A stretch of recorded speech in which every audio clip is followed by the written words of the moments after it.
Assalamualaikum warahmatullahi wabarakatuh. Para sahabat Nafhan Abdullah Channel, pagi ini kita berada di Masjid Al-Hidayah, Komplek Raplesia, Jatimamur, Pondok Gede, dalam rangka ikut kajian Sabtu subuh yang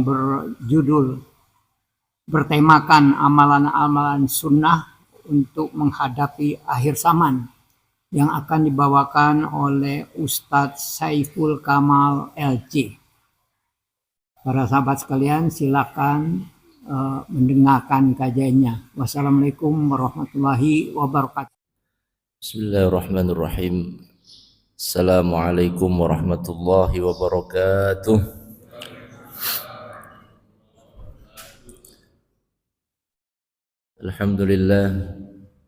Alhamdulillahi rabbil alamin, wa bihi nasta'inu ala umuri dunya waddin, wassalatu wassalamu ala ashrafil anbiya'i wal mursalin, wa ala alihi wa sahbihi wa man sara ala nahjihi ila yaumiddin, amma ba'd.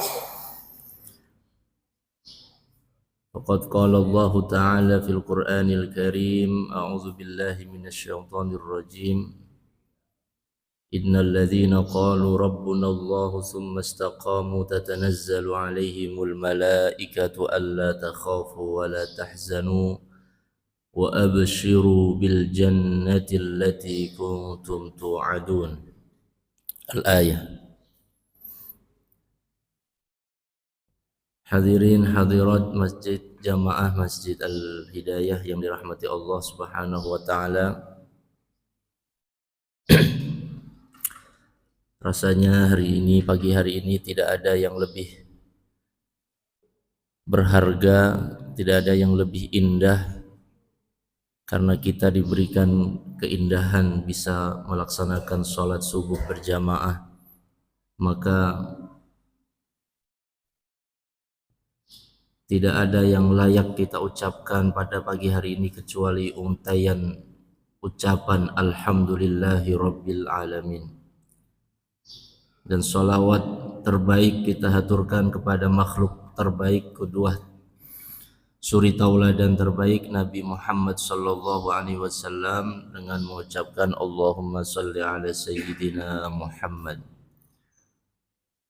Hadirin hadirat Bapak Ibu yang dirahmati Allah, pada hari ini kita masih berada di bulan Rabiul Awal. Betul ya? Masih di bulan Rabiul Awal. Yang mana bulan Rabiul Awal Allah Subhanahu wa taala memilih di antara 12 bulan yang lainnya. Allah pilih bulan Rabiul Awal di mana terlahir sosok manusia terbaik, qudwah terbaik, suri tauladan terbaik. Apa makna gerangan dipilihnya Allah di bulan Rabiul Awal? Kalau kita baca ya, di dalam satu tahun itu kan ada 12 bulan. Inna iddatas syuhuri indallahi isna asyara syahron fi kitabillah. Ya, ada 12 bulan, dan dari 12 bulan itu ada 4 bulan yang mulia. Minha arba'atun hurum. Ada 4 bulan mulia. Apa saja? Zulqa'dah, Zulhijjah, Muharram, Rajab. Itu namanya bulan haram, bulan yang mulia. Zulqa'dah, Zulhijjah, Muharram sama Rajab. Nah, tidak ada di situ bulan Rabiul Awal. Tidak ada, Pak. Tapi mengapa Rasulullah tidak dilahirkan di 4 bulan itu, atau salah satu dari 4 bulan haram? Oh, tentu tidak. Para ulama justru mengartikannya Rasulullah Shallallahu Alaihi Wasallam sengaja dilahirkan di bulan Rabiul Awal yang bukan termasuk bulan mulia. Kenapa? Agar kemuliaan Nabi Muhammad Shallallahu Alaihi Wasallam menjadi kemuliaan yang independen.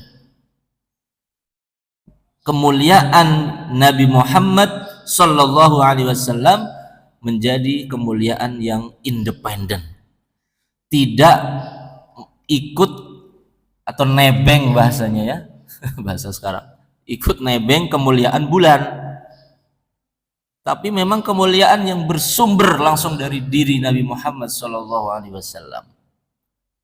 Nah, itu para ulama berpendapat demikian. Kenapa Nabi Muhammad terlahir bukan di bulan-bulan yang suci, ya, agar kemuliaan Nabi Muhammad independen, mandiri, berdiri sendiri, tidak nebeng kemuliaan bulan. Ibu bapak yang dirahmati Allah, maka di momentum bulan kelahiran Nabi ini menjadi momentum kita untuk mengingat bagaimana perjalanan beliau.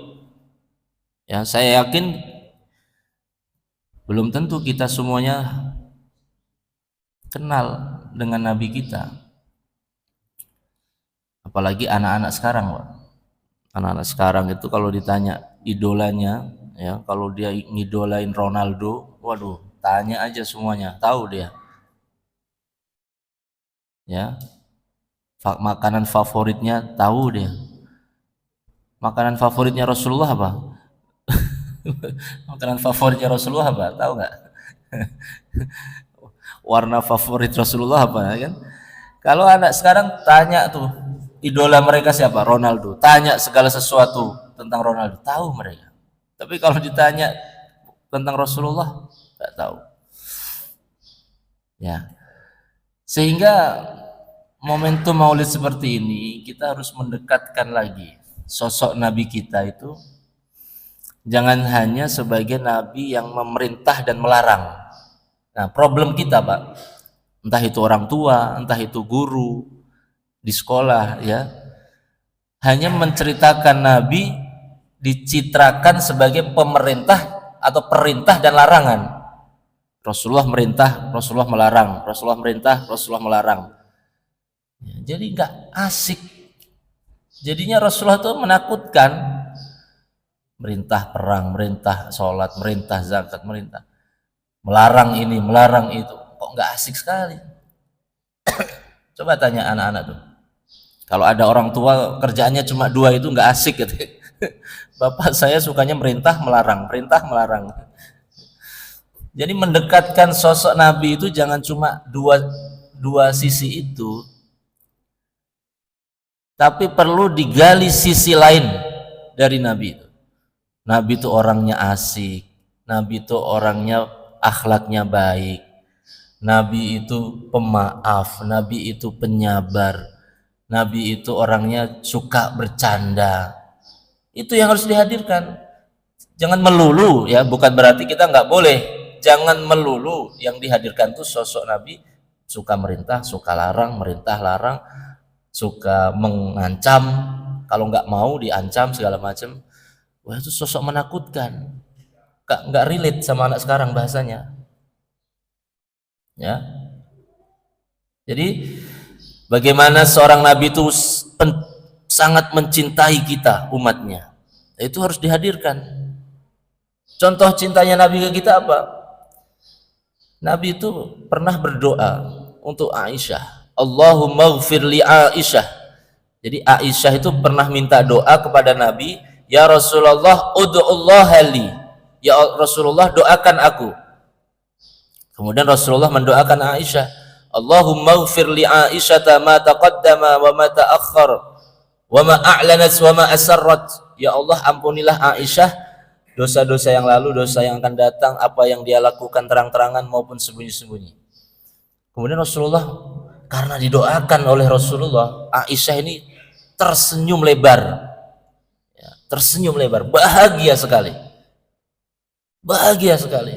Kemudian ditanya oleh Rasulullah, ayasurruki du'ai? Aisyah, apakah doaku ini membuatmu sangat bahagia? Wah, tentu ya Rasulullah, tentu. Tidak ada yang lebih membahagiakan kecuali doa ini. Apa kata Rasulullah? Wallahi innaha la du'ai li ummati fi kulli shalah.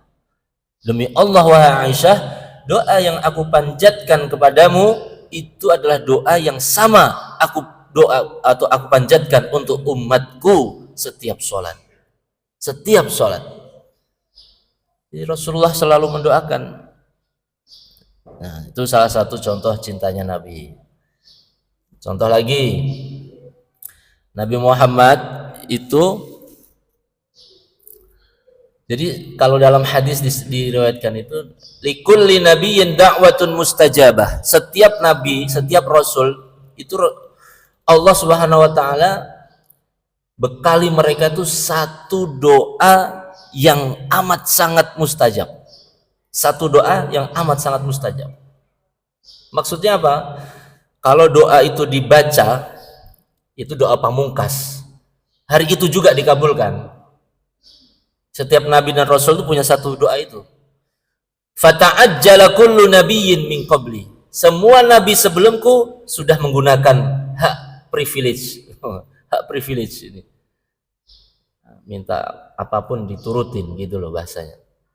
Ya kan? Akhirnya semua nabi sudah pakai doanya. Doa Nabi Nuh, ya Allah, tenggelamkan umatku, kaumku yang tidak mau beriman, tenggelam langsung. Nabi Lut doa, ya Allah, azab kaumku nih yang berbuat ya liwat, ya azab langsung.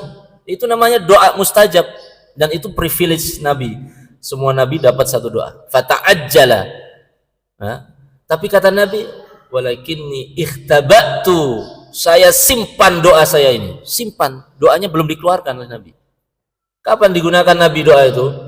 Nanti ketika di yaumil qiyamah semua umat Nabi Muhammad mendapatkan doa Nabi atau mendapatkan syafaat Nabi, nailatun li ummati jami'an, akan mendapatkan semua umatku ini ya, kecuali orang yang meninggal dalam keadaan musyrik. Nah, itu jawab. Jadi kita tuh sudah mendapatkan garansi, artinya garansi syafaat kalau kita hidup sampai meninggal tidak syirik, itu aja, tidak syirik. Nah, itu kita harus jaga betul itu. Nah, itu kecintaan Nabi yang banyak lah, kalau kita gali itu nggak akan habis-habisnya ya, sampai meninggal pun yang diingat bukan harta, bukan keluarga. Mau meninggal Nabi kita ini, yang diingat umatnya. Nah, bahkan beliau itu kangen ketemu dengan kita ini. Ya mudah-mudahan kita termasuk. Karena wadittu an altaqi ma'a ikhwani, kata Rasulullah. Saya itu pengen sekali ketemu dengan ikhwanku. Nah, kata para sahabat, awalaysa ikhwanuk? Kami ini bukan ikhwanmu ya Rasulullah. Antum ashabi, kalian itu sahabatku. Ikhwanku itu man amina bi walam yarawni, orang yang beriman kepada aku tapi belum pernah melihatku secara langsung, itu namanya ikhwan ya. Jadi kita ini mudah-mudahan bagian dari ikhwan itu, yang mana Rasulullah sangat ingin berjumpa. Ya, Rasulullah aja kangen, kita nggak kangen. Ya ikhwati fillah, ibu bapak yang dirahmati Allah. Nah, jadi kalau kita bicara tema ya pagi ini tuh temanya amalan-amalan sunnah ya untuk selamat akhir zaman. Ya artinya ya kalau kita pengen selamat ya tirulah Nabi, contohlah Nabi, nggak ada cara lain. Nah, kalau kita pengen selamat, siapa jadi contoh kita? Nggak ada, Pak. Nabi. Ya. Kurang apa yang didapat Nabi itu? Cobaan apa yang tidak didapat beliau? Dari mulai lahir sudah tidak ada orang tua. Maaf, tidak ada ayah. Terlahir berapa bulan tidak ada ibu. diasuh oleh kakek, kakeknya meninggal, diasuh oleh paman. Ya. Jadi kalau masalah bicara penderitaan, wah Rasulullah itu luar biasa, Pak. Ditinggal meninggal siapa? Pamannya, istrinya. Kemudian beliau itu pingin jalan-jalan keluar, biar kalau apa anak sekarang tuh biar bisa move on. Biar bisa move on. Kalau dia tetap di Mekah itu nanti keingat terus, ya, karena setelah wafatnya pamannya dan istrinya Khadijah, beliau akhirnya pingin healing. Healingnya untuk dakwah, bukan healing untuk santai. Kemana? Ke Taif. Ya, Taif itu kalau sekarang tempatnya enak ya, banyak wisata, hijau, beda dengan Arab tuh, dengan apa Mekah. Ya Rasulullah tuh ke sana sekalian healing, sekalian dakwah, gitu kan? Ternyata sampai di Taif tuh ditolak, ya bahasanya dipersekusi, kriminalisasi, ya, ditolak, dilempari, anak kecil sampai tua nolak Rasulullah, lempari. Apakah Rasulullah marah? Ya, enggak. Rasulullah justru berdoa itu. Padahal ditawarkan malaikat. Wah, ini hak privilege lagi nih. Ya Rasulullah, la turid, kalau engkau mau, la utabbiqu alaihimul akhsyabain. Kalau engkau berkehendak ya Rasul, saya siap menghancurkan penduduk Taif itu dengan 2 gunung yang ada di Taif. Akhsyabain, 2 gunung batu. Ya, gunung, Mbak. Gunung loh ini. Bukan ditimpuk batu, gunung. Gunungnya batu lagi. Kebayang. Apa jawaban Rasul? Kalau Rasulullah saat itu emosi, selesai itu Taif. Oke, lanjutkan gitu ya. Habis Taif itu. Tapi ini jiwa pemimpin tuh ya. Jiwa pemimpin luar biasa. Apa jawaban Rasulullah? La, wallahi inni la arju ayyukhrijallahu min aslabihim man ya'budullaha wa la yusyriku bihi syai'a. Saya itu meskipun saya dibeginiin ya, tapi saya tuh berdoa kepada Allah, berharap Allah Subhanahu wa taala akan melahirkan dari keturunan Bani Taif orang-orang yang menyembah Allah dan tidak menyekutukan Allah. Let's see, hari ini kita lihat di Taif tidak ada orang yang menyekutukan Allah. Tuh. Itu coba kalau saat itu Rasulullah mengatakan ACC, hancurkan, nggak ada di peta lagi Taif itu. Ternyata hari ini dia Taif tuh begitu majunya, begitu indahnya, dan tidak ada penduduknya yang tidak beriman kepada Allah Subhanahu wa taala. Jadi kita itu ya, kalau kita bicara akhir zaman ya, tadi saya dikasih tema itu, emang ngeri ya, akhir zaman. Tapi kita orang muslim tuh harus relax. Nggak boleh juga ngeri terus kita akhirnya nggak bisa ngapa-ngapain. Bawaannya tuh takut. Karena gini, dalam Islam itu kan selalu ada 2 sisi dalam Islamnya.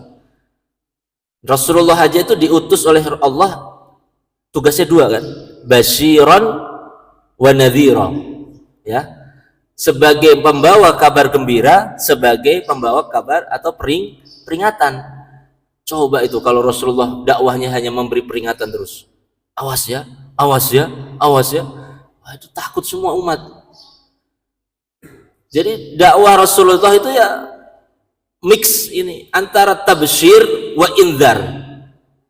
Tabsyir itu memberi kabar gembira, siapa yang melakukan ini masuk surga, siapa yang melakukan ini masuk surga, diampuni dosanya, diangkat derajatnya. Tapi juga ada indzar, diperingatkan, ya, kalau tidak beriman, kalau tidak taat begini akibatnya. Nah, ini harus balance. Jangan hanya mengandalkan indzar, peringatan, tapi nggak ada tabsyir. Ini yang membuat umat itu takut. Hari ini tuh diingatkan mulu, seakan-akan hancur kita ini. Tapi harus ada tabsyir, ya, harus ada tabsyir, ya, busro, kabar gembira harus ada. Maka dalam konsep Islam itu ada tabsyir, ada indar. Yang tidak boleh itu tanfir. Tanfir itu apa? Membuat lari orang. Maka nasihat Rasulullah itu untuk para sahabat ketika sampai di Madinah, basyiru, ya, wa yassiru, basyiru wa la tunaffiru, yassiru wa la tu'assiru. Berilah kabar gembira, jangan jadikan mereka lari dari Islam. Mudahkanlah mereka, jangan persulit mereka. Itu nasihat Nabi ketika nyampe di Madinah. Maka rukun tuh hidup itu. Di situ ada Yahudi, ada Nasrani, rukun mereka. Emang Yahudi ini memang ya emang bangsa yang kacau memang dari dulu tuh. Brengsek bahasanya ya. Udah ya buat perjanjian segala macam, dia juga yang melanggar. Gitu. Jadi memang dari dulu wataknya begitu. Jadi apa yang dimaksud itu? Jadi kalau kita bicara tantangan akhir zaman, fitnah akhir zaman, ya benar itu akan terjadi. Lantas apakah itu ya kita akan menjadi panik? Panik sih jangan, tapi perlu mempersiapkan diri. Nah, mempersiapkan diri itu tentu ya, dengan amal soleh. Karena dalam hadis itu badiru bil a'malis sholihat, bersegeralah melakukan amal soleh. Fasatakunu fitanun ka qita'il lailil muzlim, yusbihur rajulu mu'minan wa yumsi kafiran, au yumsi mu'minan wa yusbihu kafiran, yabi'u dinahu bi'aradin minad dunya.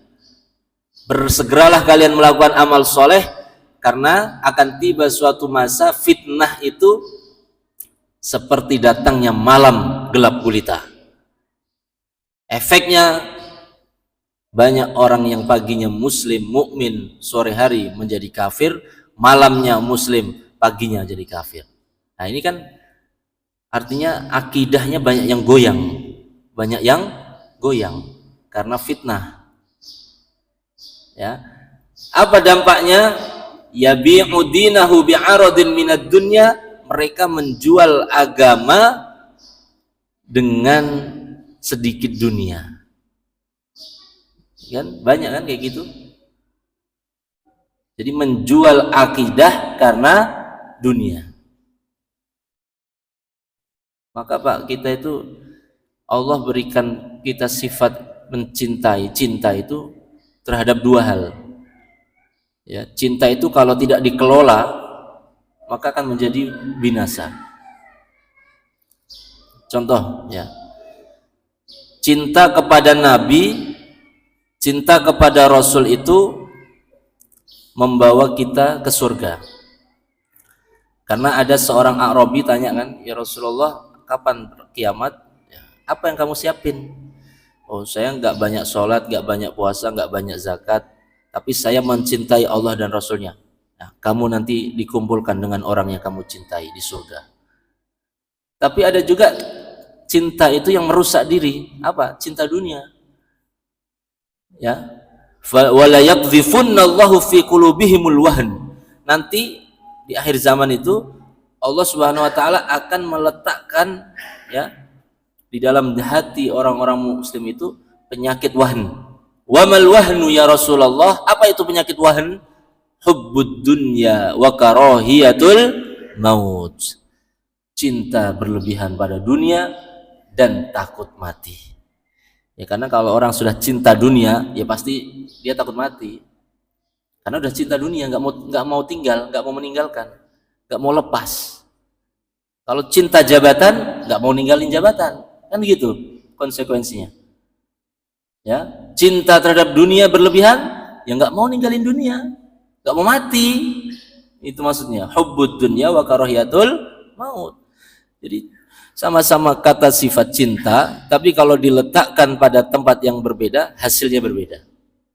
Cinta kepada Rasul membawa kita ke surga, cinta kepada dunia membawa kita ke kesengsaraan, kehancuran. Ya kan? Nah, kembali kepada tadi tema itu.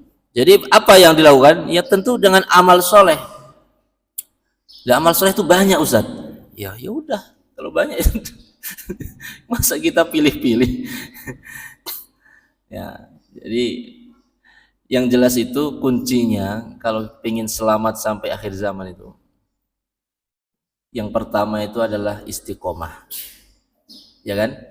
Istiqomah. Gak peduli bapak ini sekarang sholatnya, puasanya, zakatnya, sodakohnya luar biasa, tapi kalau nggak istiqomah, problem. Udah. Dulu dia orang dermawan tuh dulu. Sekarang kagak, ya kan? Problem itu.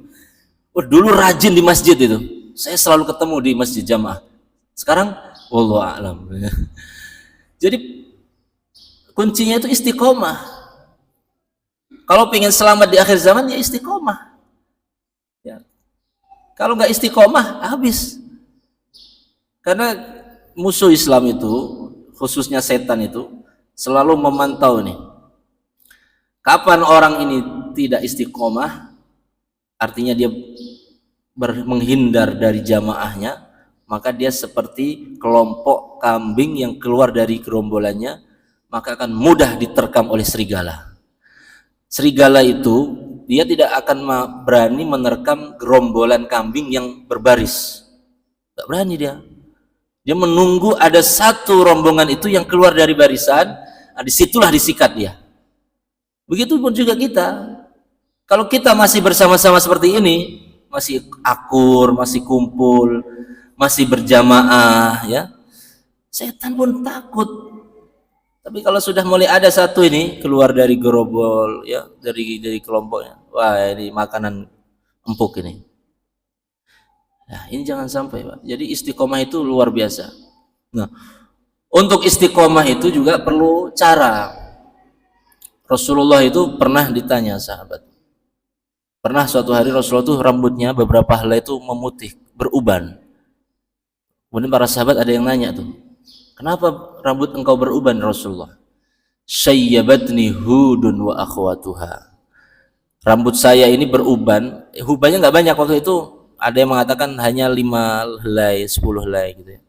Ternyata yang membuat beruban rambut Rasulullah itu adalah turunnya surah Hud, salah satu ayat dalam surah Hud. Syayyabatni Hudun wa akhwatuha. Ternyata ayat itu berbicara apa? Tentang istiqomah. Gimana ayatnya tuh? Ya. Jadi ayat itu berbicara tentang istiqomah. Karena Rasulullah itu merasa istiqomah itu berat. Jadi kalau ada orang istiqomah itu ngucapinnya, tapi yang ngelakuin berat. Ya kan? Makanya istiqomah itu perlu berjamaah, perlu bersama-sama, nggak bisa sendiri-sendiri. Maka Rasulullah itu butuh sahabat. Ketika Rasulullah berdakwah itu, dia mencari orang-orang terdekat dulu, keluarga yang didakwahi. Ada yang mau, ada yang tidak, ya kan? Pamannya nolak, Abu Thalib nggak mau beriman. Istrinya mau, alhamdulillah, gitu. Setelah keluarga, sahabatnya Abu Bakar didatangi, ada yang mau, ada yang tidak. Nah, begitu. Jadi dalam berbuat baik itu, dalam istiqomah itu perlu adanya sahabat, perlu adanya jamaah, perlu adanya komunitas, lingkungan. Kita nggak bisa istiqomah sendiri, nggak bisa. Jadi pentingnya membangun soliditas, ya, wahdah ini, kesatuan ini karena apa? Karena istiqomah itu tidak akan bisa kalau tidak dilakukan bersama-sama. Coba nih pagi subuh ini aja, kalau nggak ada yang mengingatkan subuh ini, nggak ada nih. Ya, mesti udah ada broadcast di grup gitu kan, mengingatkan besok kita ada kajian rutin segala macam. Oh iya. Nah kalau semuanya pura-pura lupa gitu ya, habis sholat bubar semua. Itu pentingnya jamaah itu, ya. Pentingnya kita berjamaah. Semuanya pura-pura lupa. Ya udah habis salam subuh pulang semuanya, sepi masjid ini. Itu karena ada salah satu yang ngingetin. Oh ya. Gitu. Jadi yang pertama apa tadi? Jamaah. membuat komunitas, membuat persatuan agar kita sulit. Ya, kalau ada satu yang putus asa, kalau ada satu yang mulai ada penyakit putus asa, ada yang lain menyemangati, gitu loh. Ya, ada yang lain menyemangati. Kemudian kalau ada satu yang patah semangat, satunya menyemangati. Begitu seterusnya. Nah, inilah yang dilakukan oleh Rasulullah SAW dalam bagaimana beliau bisa membangun Islam ini menjadi luar biasa, bangunan yang kokoh, karena berhasil menyatukan individu-individu ini.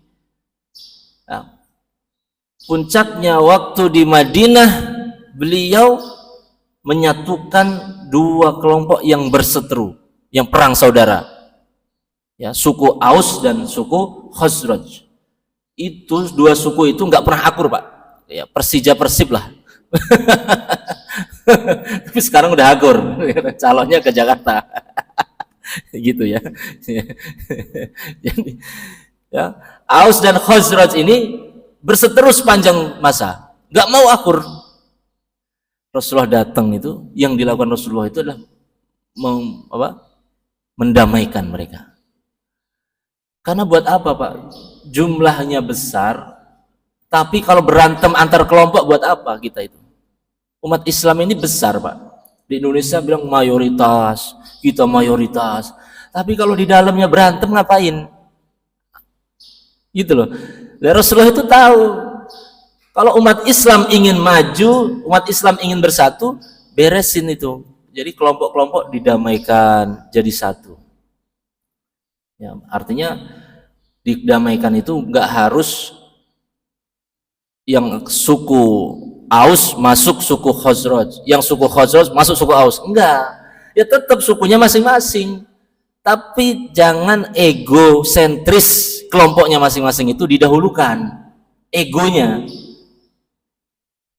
Apa masalahnya? Masalahnya ini, cari solusi. Masalahnya ini, cari solusi. Selesai urusan kita. Jadi gitu. Jadi istiqomah itu berat, perlu adanya gitu, kekuatan kolektif.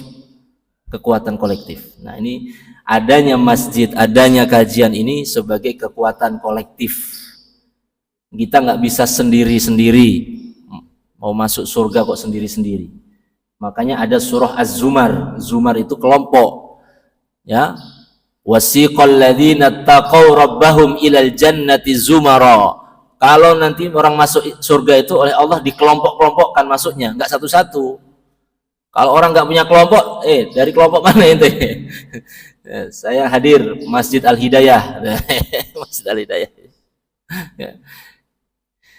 Jadi itu ya, istiqomah yang pertama. Kalau kita ingin menghadapi akhir zaman yang penuh dengan fitnah ini, ya, tentang istiqomah. Yang kedua, cara biar istiqomah itu apa? Jangan terlalu melampaui batas dalam beramal. Karena apa? Orang itu biasanya, Pak, semangat di awal, menggebu-gebu. Wow. Biasanya kalau contoh kita di bulan Ramadan hari pertama, pengennya langsung khatam itu Quran. Tapi mulai seminggu kemudian udah itu bacanya satu halaman aja beratnya minta ampun. Betul gak? Itu orang istiqomah itu kalau pengen berhasil, ya berjalannya tuh nggak usah terlalu muluk-muluk, ya, apa namanya itu, konsisten. Nah, konsisten, konstan. Jadi kalau kecepatannya 60 ya 60 aja, tapi panjang napasnya. Ya. Kalau memang mampunya membaca Al-Quran satu hari cuma 2 lembar, ya 2 lembar itu, tapi lama. Jangan satu hari saya mau 1 juz, seminggu itu, habis itu udah enggak, megang pun kagak Quran. Jadi istiqomah itu perlu di manage, jangan hanya semangat, perlu di manage. Nah, cara merawat semangat itu ya tadi, berjalannya harus konstan, harus konsisten. Mulai dari hal sepele, hal yang kecil tapi bisa dilakukan terus-menerus. Itu lebih baik. Silakan. Ya. Jadi khairul a'mali adwamuha wa in qalla. Sebaik-baik amal itu yang paling istiqomah meskipun sedikit. Setiap hari belajar infak, misalkan setiap ba'da sholat subuh infak 5.000 perak, 5.000 rupiah. Ya. Itu lebih baik itu, setiap hari 5.000 daripada infak setahun seumur hidup. Ya. Jadi itu latihannya begitu, latihan istiqomah itu. Jadi jangan mulai dari yang besar, yang memberatkan sehingga kita tidak mampu sendiri. Maka la yukallifullahu illa wus'aha. Allah itu tidak membebani hambanya ya di atas kemampuannya. Kemudian yang terakhir adalah kesabaran. Jadi istiqomah tadi ya. Yang pertama istiqomah kalau ingin selamat akhir zaman.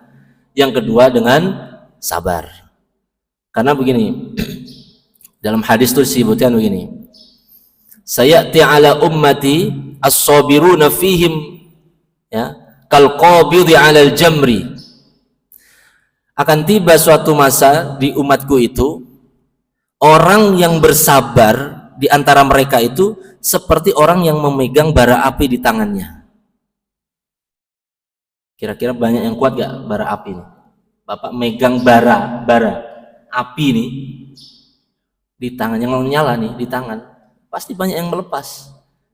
Dan nanti itu begitu katanya Rasulullah itu. Orang yang sabar terhadap amalnya, agamanya seperti orang yang memegang bara api. Yang kuat yang siapa? Ya orang yang kuat tahan panas. Maka nanti banyak tuh aneh-aneh akhir itu. Ya. Jadi orang yang sabar itu justru langka Pak nanti. Baru diiming-imingi jabatan dikit goyah imannya.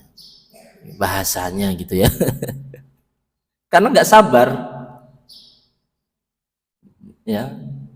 Ada karena syahwatnya, ada karena syubhat. Syubhat itu karena pemikirannya. Saya doa bertahun-tahun kok gak dikabul-kabulkan. Akhirnya dia putus asa. Nah, setelah putus asa itu apa yang dilakukan? Akhirnya dia mulai itu pikirannya tuh menghantui. Ini bener ada nggak sih Allah itu? Nah, mulai itu meragukan Allah. Setelah meragukan Allah, mulai dia tidak percaya lagi sama Allah. Nah, itu bahayanya itu. Itu penyakit akhir zaman itu dua itu. Syubhat dengan syahwat. Ingat ya, syubhat dengan syahwat. Syahwat itu dari nafsu, syubhat itu dari pemikiran. Jadi setan itu menggoda manusia dengan dua jalur itu. Kalau tidak dibuat nafsunya kuat, tapi pemikirannya dibuat rusak, pemahamannya. Akhirnya ngawur, beragama itu ngawur. Ya. Jadi itu yang harus kita senantiasa hati-hati dalam akhir zaman itu. Wallahu a'lam. Cukup. Ini sedikit saya ingin memberikan nasihat ini. Jadi kalau bisa setiap malam itu kita membaca surah Al-Mulk Tabarok ya. Ya, karena dalam hadis itu man qara'a tabarakalladzi biyadihil mulku lailatin mana'ahu Allahu azza wa jalla min azabil qabr. Wa kunna fi ahdi Rasulillah sallallahu alaihi wasallam nusammiha al-mani'ah wa innaha fi kitabillahi azza wa jalla. Jadi siapa yang membaca tabarakalladzi biyadihil mulku setiap malam ya, Allah Subhanahu wa taala akan menjaga dari azab kubur. Maka surah At-Tabarak, surah Al-Mulk itu para sahabat dulu menamainya sebagai suratul mani'ah, surah yang menjaga, membentengi, surat membentengi dari azab kubur. Jadi kita dawamkan istiqomah membaca surah Al-Mulk setiap malam ya, termasuk kalau bisa juga 10 ayat pertama surah Al-Kahfi, yaitu untuk membentengi kita dari fitnah Dajjal ya, segala macam lah ya. Oke, itu aja mungkin ya kajian pagi ini, kurang lebih mohon maaf. Wallahul muwaffiq ila aqwamit thoriq. Assalamualaikum warahmatullahi wabarakatuh.